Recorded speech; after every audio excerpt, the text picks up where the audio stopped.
What's going on, guys? Car Review Guys here. My name is AJ, and this week we are spending some time with the 2025 Acura TLX Type S. This is what I've been looking forward to. If you're not familiar, I am a 2017 Acura NSX owner.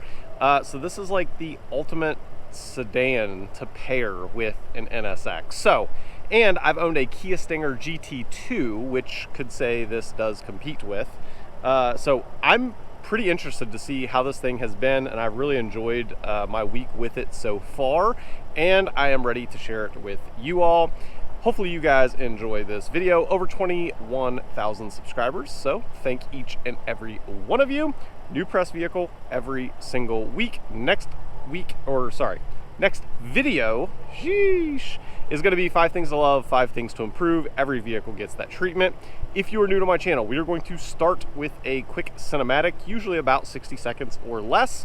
We're going to walk on the exterior, talk stats, figures. I feel like stuff you guys would want to know. Then we're going to jump to the interior, and then we're going to be taking it on the drive. So if you want to skip through, go wherever you want to go, feel free. Without further ado, let's roll.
Hopefully you guys enjoyed that cinematic. All right, so let's start here on the exterior with some of the things I feel like you guys would want to know. So this Type S is a 3-liter 6-cylinder twin turbo pushing 355 horsepower and 354 pound-feet of torque.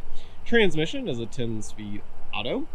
Drivetrain is all-wheel drive. You can get a front-wheel drive, but that is not available on the Type S. Now, curb weight is 4,221 pounds on this particular vehicle. 0 to 60 is going to be right around 5 seconds flat. MPG, 19 city, 25 highway, with a combined average of 21 MPG.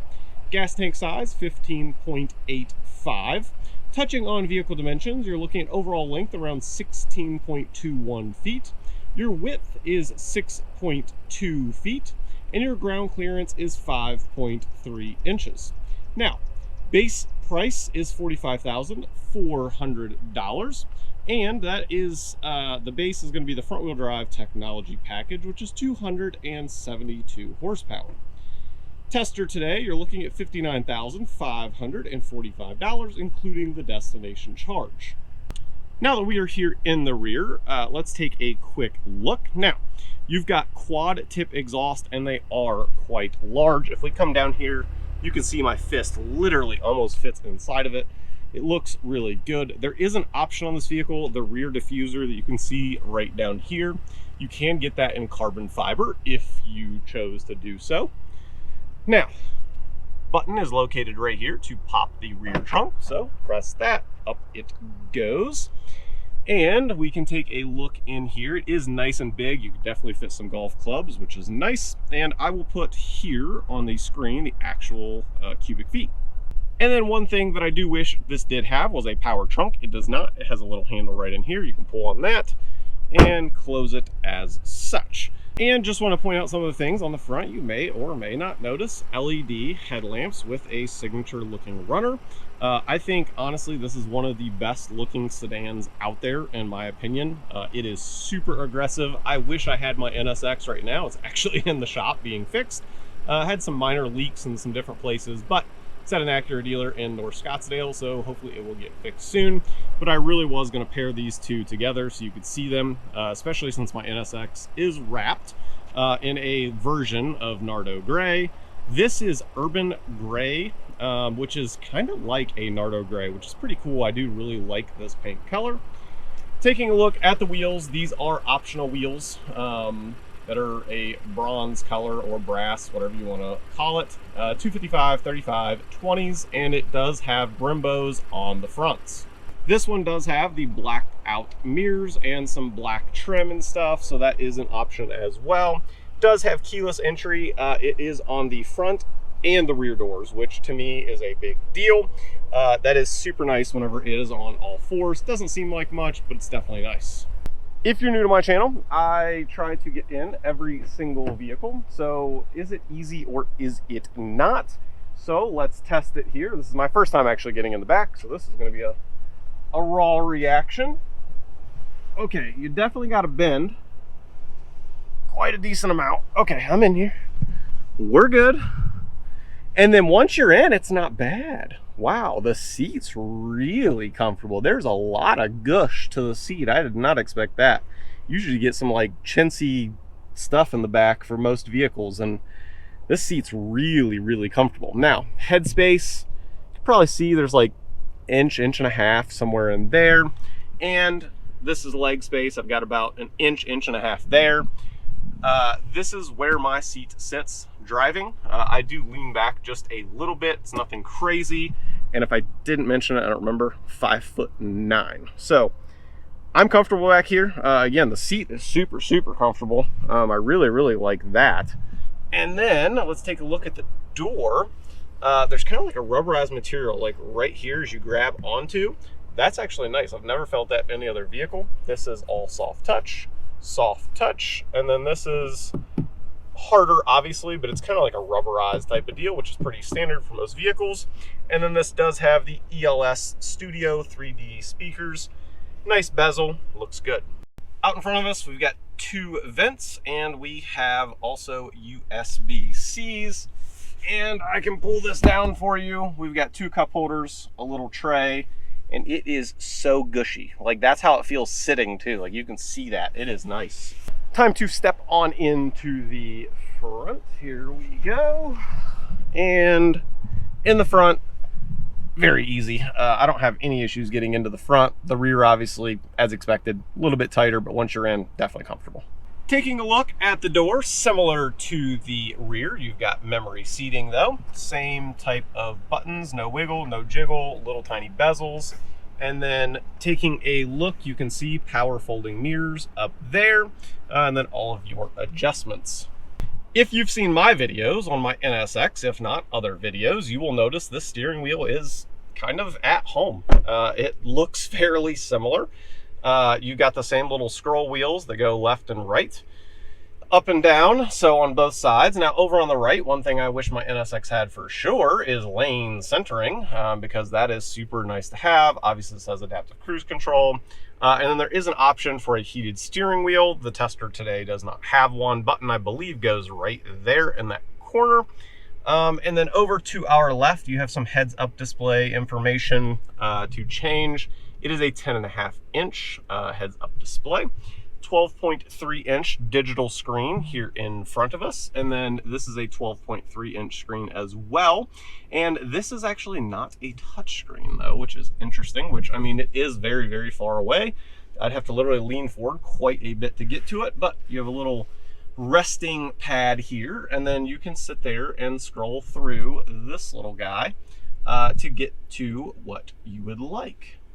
And just continuing taking a look here, you do have dual zone climate, you have heated seats, you have cooled seats, and once again, if you are familiar with the NSX, this is the exact same setup in the NSX, like literally copy paste. So took the flagship vehicle and then moved it over into this, which is pretty neat to be getting some of the things, and it really does kind of feel at home. You really do feel that way. Up above, you've got your garage door openers on the mirror, and then we can slide this back. You do have a sunroof in this, And you've got a sunglasses holder, and it is all LED lighting, which is bright white at night.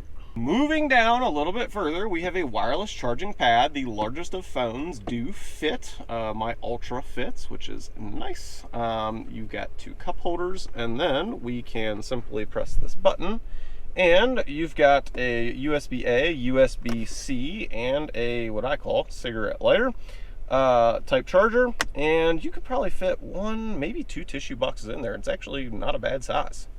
Also on the interior, just wanted to point out, there is some options for some different carbon fiber and stuff, so feel free to go on the website for Acura to build what you would like, but you can change it up a little bit, and I think carbon fiber would look quite nice in this vehicle.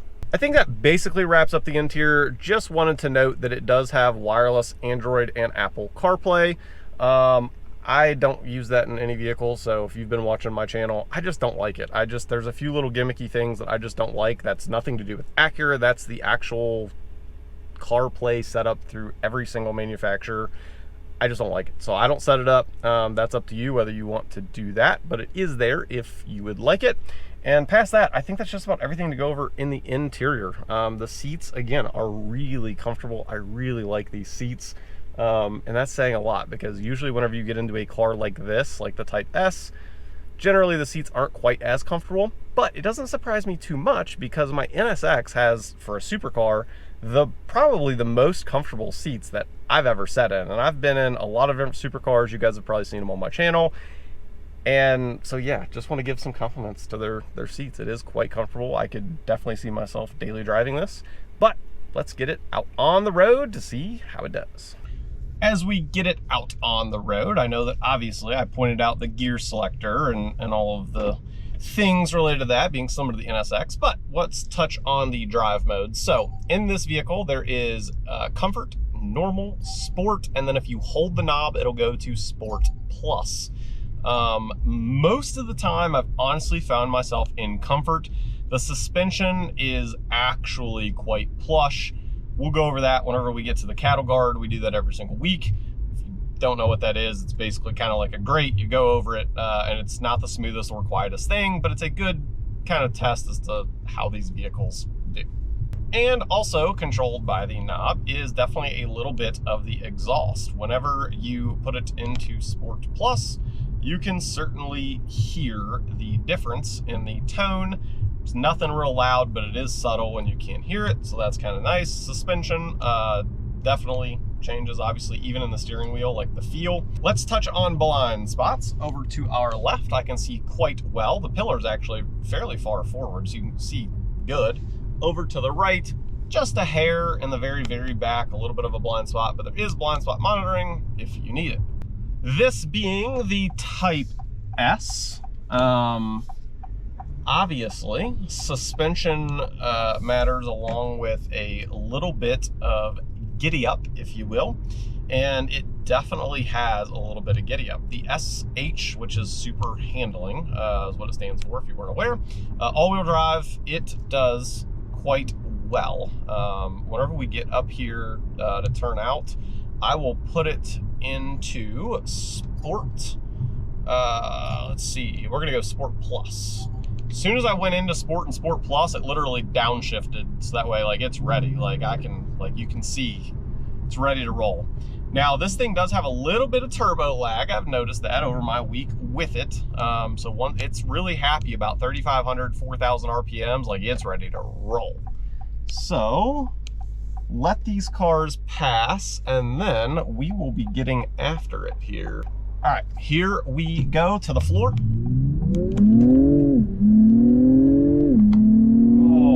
Goodness, that is crazy.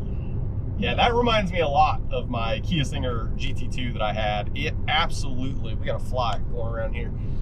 It absolutely pulls so hard with the G-forces around a turn, and the all-wheel drive system in this, man, maybe can I get away with that? Can you guys still see me? Kinda, maybe. Anyway, you can get away with that in this vehicle just because of how true the all-wheel drive is. The back end doesn't kick. It's definitely very even as far as power. Very smart. All right, we're coming up to the cattle guard here. let's see how it does. Let's put it back into comfort, and here we go. Like, that is absolutely ridiculous how good it can be. Like, it's such a versatile vehicle. Like, the fact that I can switch it over to comfort and it absorb the way it absorbs, where I almost don't move, is incredible. As far as noise goes, very, very good as well. If you're new to my channel, I have 3 categories of noise. I have wind noise, I have tire noise, and lastly, I have powertrain noise. And as far as noise goes, we already touched on like suspension / tire, right? Going over that. That was quite impressive. As far as wind noise goes, I can't hardly hear any of the vehicles going by me the opposite direction, which is a great sign. Powertrain, the only time you hear it is really whenever you go into Sport or Sport Plus. Those two you can hear. I can't tell for sure, which is a good thing, if it's slightly piped in through the speakers, because it does sound pretty realistic. But that's the only time. Other than that, like if you have it in comfort and you don't want to hear anything, it's really good. As I've spent my time with this vehicle this week, there's a few things that I would change on it, but they're very, very minor, and it would never stop me from getting this vehicle. One, I wish that the steering wheel was a power telescopic wheel. Adds a little bit of weight, not much, and I do feel that would feel just a hair more premium, because it is manual telescopic right now. Not a big deal. And then also the trunk, I do wish that was a power trunk, just because like whenever you go to like really anywhere, if anyone's loading anything in your vehicle so they don't like touch or scratch your paint, just pressing a button to protect that is nice. Yes, you can get paint protection film, you can do that stuff, or just get out and do it yourself. I totally understand that, so don't light me up in the comments, but it is 2 things that I do wish that were optional on this vehicle. I also had a little bit of concern as to if this was going to be daily drivable, because some vehicles that are more, I don't want to say track focused, it is more track focused, but it's also daily driver focused. Like, this vehicle has such balance that it's truly incredible. I think it's very, very a vehicle that's overlooked a lot. I really do. And some of the other reviewers that have touched on this vehicle have said the same thing I have. They are like, this thing is slept on. And I don't disagree. I really do feel like it's slept on, because at the push or twist of a button, it changes into such a fun vehicle. But also, I could just be cruising along and daily drive this and totally forget you're driving a vehicle that is as capable as this. All right, we're coming up to some S turns. Let's put it into Sport Plus here. Hold her down, we're in Sport Plus, it downshifts. I'm gonna try to read the G meter for you. Let's come in just a little bit. All right, on the brakes, G meter is reading 1.2. We're in it again. And then we're on the brakes again. Ooh, almost to the 1.2. Pulling around the corner. Oh man, the handling is incredible. It is so ridiculously good. On the brakes, Brembo's great. Coming around, it's really good. That's good. That is so fun. And then again, at the push of a button, twist, we can put her right back into comfort, and we're on a normal daily driver. We got a horse over here, by the way. We have more horsepower though, just saying. He's only got 1 pony, or 4, depending on how many legs you count. Anyway, truly incredible. It really is a fantastic car. I wouldn't mind having something like this one day. I'm kind of stuck between, I do for a daily driver, honestly, have been enjoying some SUVs, so hopefully one day I'll get an MDX Type S for you guys to review to see how that compares from an SUV perspective. This would be a great pairing with my NSX, there is no doubt. This has checked pretty much every single box that I would want it to, and I wasn't sure it was going to whenever I came into it, because again, I feel like this car slept on. Not everyone's talking about it, and I don't understand why. It's such an incredible looking car from the start. Like, I knew it was a good looking car. Looking at it, I was like, holy cow, that is amazing. But I was like, maybe it doesn't drive as good, and maybe that's why it's not, being talked about as one of the top, sports sedans. It's not the case. I don't understand it. So if you were considering a sports sedan, but also want something that's comfortable, this is definitely something you want to look at. I mean, it's got all of the features that you would really want in a vehicle now. Heated seats, cooled seats, optional heated steering wheel, heads-up display. It's got all the stuff. So hopefully you guys enjoyed today's video. Over 21,000 subscribers. I thank each and every one of you. Next video, 5 things to love, 5 things to improve. And as always, I'll catch you guys on the next one. Peace.